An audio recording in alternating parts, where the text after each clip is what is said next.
రేపటి నుంచి దక్షిణాది రాష్ట్రాల్లో డిప్యూటీ సీఎం పవన్ కళ్యాణ్ పర్యటించబోతున్నారు. కేరళ, తమిళనాడులో డిప్యూటీ సీఎం పవన్ కళ్యాణ్ పర్యటించనున్నట్లుగా తెలుస్తోంది. రేపు ఉదయం 7 గంటలకు పవన్ కళ్యాణ్ కొచ్చి బయలుదేరుతారు. అనంత పద్మనాభ స్వామి, మధుర మీనాక్షి, శ్రీ పరశురామ స్వామి ఆగ్యాస్త జీవ సమాధి, కుంభేశ్వర దేవాలయం, స్వామిమలై, తిరుత్తని సుబ్రహ్మణ్యేశ్వర స్వామి ఆలయాలను సందర్శిస్తారు. సనాతన ధర్మ పరిరక్షణ నేపథ్యంలో డిప్యూటీ సీఎం పవన్ కళ్యాణ్ పర్యటనకు అత్యంత ప్రాధాన్యత పెరిగింది. ఇదే అంశానికి సంబంధించిన మరిన్ని అప్డేట్స్ ను అందించడానికి సెక్రటేరియట్ నుండి మా కరెస్పాండెంట్ శ్రీనివాస్ ఫోన్ ఇన్ ద్వారా అందిస్తారు. శ్రీనివాస్, చెప్పండి. Thank you Jemimah.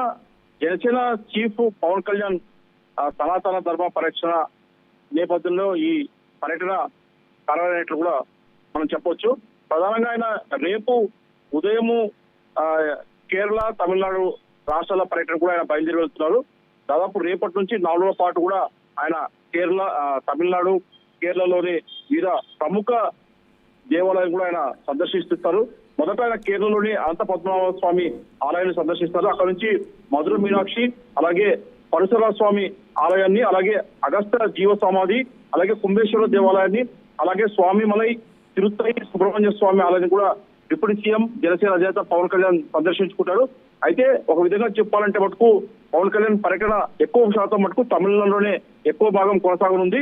అయితే ఇప్పటికే తమిళనాడులో చూసుకుంటే మనం అక్కడ ఉదయనిధి స్టాలిన్ సనాతన ధర్మం పైన చేసిన అనుచిత వ్యాఖ్యల్ని ఇప్పటికే గతంలో కూడా పవన్ కళ్యాణ్ దీన్ని ఖండించారు. ఈ విషయంలో తమిళనాడు కొద్దిగా అప్పట్లో రాజకీయంగా కూడా హాట్ టాపిక్ గా అయింది.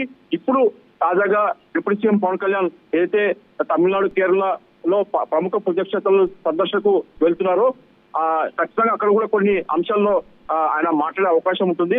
అప్పుడు ఆ పవన్ కళ్యాణ్ పర్యటన నేపథ్యంలో రాజకీయంగా కూడా ఒక హాట్ టాపిక్ గా మారే అవకాశం ఉంటుంది. తమిళనాడులో తమిళంలో కూడా పవన్ కళ్యాణ్ అనర్గళంగా మాట్లాడగలరు. ఎందుకంటే ఆయన ఎక్కువ శాతం అప్పట్లో సినీ రంగంలో ఉన్నప్పుడు ఎక్కువ భాగం ఆయన చెన్నైలో నివసించారు. దీంతో తమిళం కూడా బాగా మాట్లాడే అవకాశం, బాగా మాట్లాడగలరు. ఈ నేపథ్యంలోనే తమిళనాడు పర్యటనలో కూడా ఆయన ఖచ్చితంగా స్థానిక రాజకీయ అంశాలు కూడా ప్రస్తావించే అవకాశం ఉంటుంది. దీంతో ఒక విధంగా చూసుకుంటే డిప్యూటీ సీఎం జనసేన అధినేత పవన్ కళ్యాణ్ పర్యటన ఒక్కొక్క సనాతన ధర్మం వైపు కావచ్చు, మరోవైపు రాజకీయ అంశాలు కూడా ఆయన తన ప్రసంగంలో టచ్ చేసే అవకాశం ఉంటుందని చెప్పేసి కూడా జనసేన కార్యకర్తలు, నేతలు భావిస్తున్నారు.